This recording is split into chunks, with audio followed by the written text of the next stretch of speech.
Yesterday was the first time I had a chance to drive in a Tesla, an electric car, and the experience was awesome. So they're good cars. I think that the future here is absolutely with electric cars, and I think what we're seeing here with Rivian is not going to be the last company that's going to start to really compete with Tesla. We've done a story almost every day about Disney Plus, and I don't have it personally, but those people who have it seem to like it, and I guess they want it in their cars. So yeah, I mean, Disney is really on a roll right now. They're getting into the streaming market. They have a tremendous catalog. So they are somebody who, a company that is really, moving into the future in terms of giving people what they want when they want it. Right. So they've done a good job there. I'm thinking about the real future, which, somebody watching Fox Business while they're driving their car, just sitting there. I mean, but I would have to think we're a little ways away from that. You got to get Baby Yoda on Fox Business. You got to tweet Elon Musk and ask him to add Fox Business, which he should. But no, it has had a tremendous rollout on Disney Plus, and I have it because I didn't get it myself, but my sons did, because they have this incredible library, and it's really attractive to young kids and these young people who are asking parents like me to spend money on it. And of course, it's difficult to say no. So now you go out and get a Tesla, and then you could stream that in your car. They love, my young kids love, they're not even that young, they love Teslas. I would love one. You know what I have to say? Well, they could buy that for you while you get them to Disney Plus, right? You know what I got to tell you about Tesla? It seems to me that they're like a giant iPhone on wheels. Well, because it's, now you're speaking the kids' language. Yeah, well, that's what they are. Because if you look at what they're streaming into the cars, you got this giant screen in the middle of the dashboard, and people can get whatever they want. So yeah, but it's illegal to drive a car and have a video image of something up. I mean, we're distracted already, these young kids with right iPhones. Now it is. Until you're the one screen, you're going to be like watching a movie until one day driving. when you're not driving the car. Right. That's one of the for issues. everyone else's benefit. And again, now, like you said, the kids can be in the car in the back and watching something in the back seat. A grandmother in the UK has found a way to make the holidays more affordable. And what she's done, this lady, genius, she has charged her own family to come in and have Christmas dinner, $45 each for a seat at the Christmas table. So, Aunt so-and-so, you don't want to come in? You don't have your $45? No food for you. Dan Schaefer, Jeannie Zaino, Dan Geltrude are here. So the idea behind this is interesting. I read the whole story about it because I was like, this is this woman crazy. She gets the works for them, though. Do all kinds of champagne and the trimmings, and you could have anything from a turkey to pizza, whatever you want. You just pay $45 to your own family. What do you say? From an accountant standpoint here, I would say, $45 for all you can eat may not be a bad deal. Well, where's the cutoff on age? Is it under 12 at a reduced price? I would think they would have to get a deal. Right. So if it's adults, $45 a head, I actually think it's pretty good for all you can eat and drink. Be a good excuse to good excuse to get out of it, though, if you didn't want to go. Like, I can't afford it. I'm sorry. Can't afford it this year. Sorry, Grandma. I can't afford it. What do you think? I don't think it. I have 5 sisters. We have a big family. We all have to bring stuff over to my mom's. I would rather give the woman money and have my poor mother do it without me having to do it. But I don't cook, so I just buy things.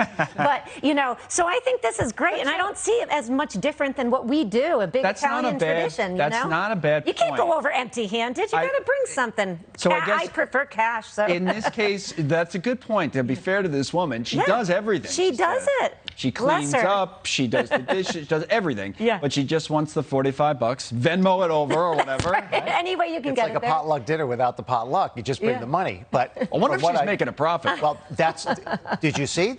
Christmas presents were piled up under the tree for everybody that attended. So the children are basically paying for their food and their Christmas gifts at the same time. Maybe she has a little left over, but I would like to know who let the public know that their mother was doing this. Oh, I know. Who's the leaker? We have a leaker. Who's the leaker? You're right about that. It was definitely one of the kids. Had to be, right? All right, let's talk about Peloton. So this ad, maybe in 2020 that'll be our resolution, not talk about Peloton anymore. But the husband in the ad, Sean Hunter, reveals on Instagram he actually bought his real girlfriend, you guessed it, a Peloton for Christmas. And he was on Fox Business with Stuart Varney when the whole first ad was at the height of its controversy. He actually gave a clue about this. Let's watch.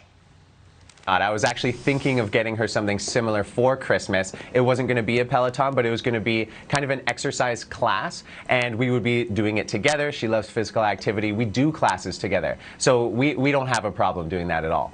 So you remember, Jeannie, the whole controversy over the ad. Originally, people said, oh, it's sexist because he's implying that she needs to lose weight or whatever the case may be, and now he buys his real girlfriend a Peloton. First of all, he made really good money on this commercial because Pelotons are not cheap, so good for him. They probably weren't for him, which is another story, by the way.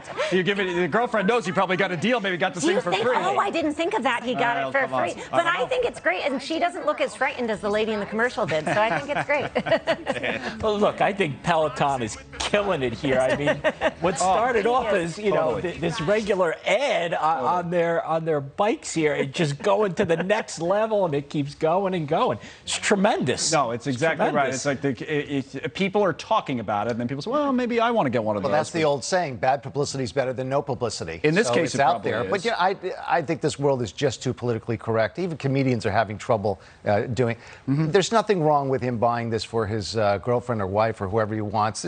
I mean, it's a gift. Yeah. It's not a message. And this is what the world is so paranoid by, messages. Again, unless he got it for free. That'd be like me coming home with like a Cavuto mug for my wife. He maybe got it for himself. A Fox T-shirt. He better have had something else besides the free gift from work. That could be the real story. Or maybe he bought it for himself but thought it was a gift for her. You know, like some people, you go to a restaurant and they say, why don't you order the French fries? And then they they eat them all. Right? Not bad. You guys are all over everything.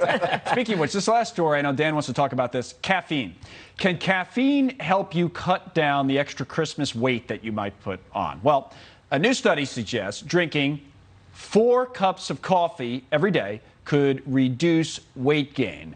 Now, you started to tell us before we came back from break that you have your own system here with caffeine. But yeah, I do a little bit of exercise. I'm not a big exercise guy, and I do take vitamins and watch what I eat, but I still have an issue with weight. You know, I'm 58 years old. It stays on a little longer than it used to.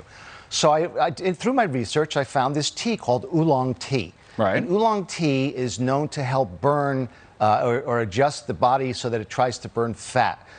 I have 1 cup, I don't feel it. I have 2 cups, then I start to feel that. A little shaky. That shaky. And that caffeine is everywhere. I mean, it's in sodas, it's in not just coffee, it's in drugs, you know, not vitamins, but drugs that you take.